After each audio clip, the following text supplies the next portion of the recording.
Salut Miura, merci d'être là. Merci d'être là ce matin. Enchanté. Salut Mathieu, ça va et toi? Ouais, nickel. Tout va bien. C'est top. On est bien. Bah vas-y, je te laisse te présenter, tout simplement. Bah écoute, moi c'est Miora, donc moi je suis consultante dans la création et structuration de formations en ligne. Alors Ok. c'est un métier qui est assez nouveau et que peut-être que tu n'as pas déjà entendu parler. C'est un métier où c'est basé sur la pédagogie. En fait, je vais vraiment accompagner des coachs, des formateurs à allier pédagogie et digital parce qu'il y a énormément de personnes aujourd'hui qui ont envie de transmettre leurs compétences. Mais pour autant, tu sais, ils ne maîtrisent pas du tout le digital. Donc, mon expertise, c'est vraiment d'allier pédagogie digitale pour que les gens puissent créer des formations qui auront de l'impact sur leurs clients Ok. et qu'ensuite, après, bah, ils prennent confiance parce que ça leur permettra d'une part de diversifier leurs offres, de se faire connaître aussi, donc ça développe leur visibilité en ligne.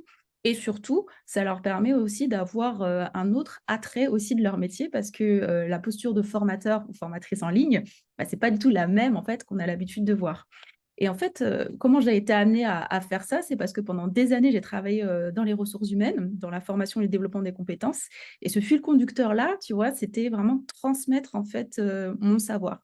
Et Ok. puis un jour, je me suis dit, dans ce que je faisais, bah, c'était très, on va dire, linéaire, ça manquait de créativité. Et puis, tu vois, avec le Covid et tout ce qui s'est passé, il y a des gens qui se sont retrouvés sans moyen d'apprendre en présentiel. Et donc, du coup, je me suis dit, comment on pourrait faire justement pour que les personnes puissent apprendre en tout temps, en tout lieu, tu vois, et comme continuer à développer leurs compétences. Ok. Et c'est pour ça, en fait, que je me suis formée justement à la gestion de projet, ce qu'on appelle digital learning, parce qu'en fait, tu peux soit apprendre d'un téléphone, soit d'un ordi, soit d'une tablette. Tu peux aussi te former avec la réalité virtuelle aussi, peut-être que tu as déjà essayé.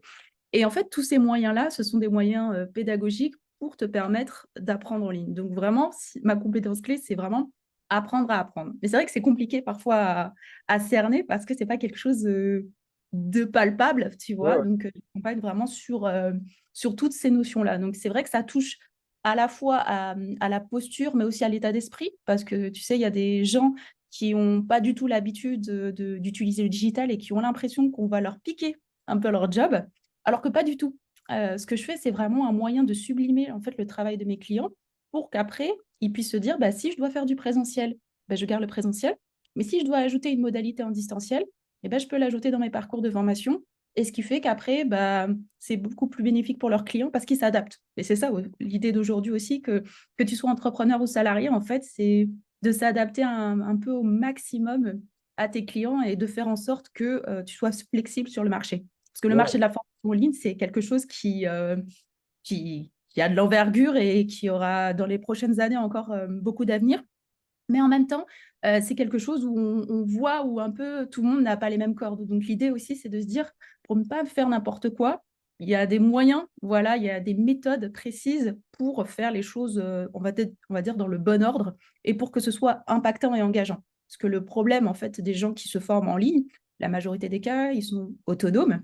Et ce qui fait que bah, ils n'ont pas du tout l'habitude soit d'être en totale autonomie, donc ils ont besoin de personnes. Et donc j'accompagne aussi les coachs et les formateurs à accompagner justement pour venir soutenir les parcours de formation pour pas que leurs clients se sentent démunis et se disent oh bah je vais pas jusqu'au bout parce que c'est un peu ça comment totalement. dire le travers de la formation en ligne, c'est de se dire ça, voilà. Donc L'abandon. Donc, il y a un peu de gamification, j'imagine, pour les exactement. prévenir, voilà, pour les intéresser. Enfin, tu vois, il y a un truc qui éclate sur les langues, c'est Duolingo. Là, en termes d'application, il y a une gamification de fou. Donc, j'imagine qu'il y a une gamification, en effet, pour que les gens reviennent tous les jours ou au moins une fois par semaine, je sais pas, enfin, avec des échéances bien, bien fixes pour que ça aille jusqu'au bout, quoi.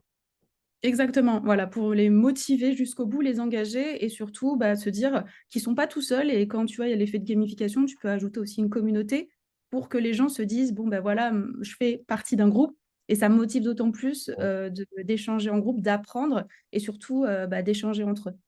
Carrément. Ok, ok, ok. Bah écoute, c'est super clair. On voit que tu as l'habitude de tenir l'attention sur le digital. Donc écoute, c'est top. Il nous reste bah, juste le temps, il me reste juste le temps de te remercier encore une fois d'être venu te présenter ce matin.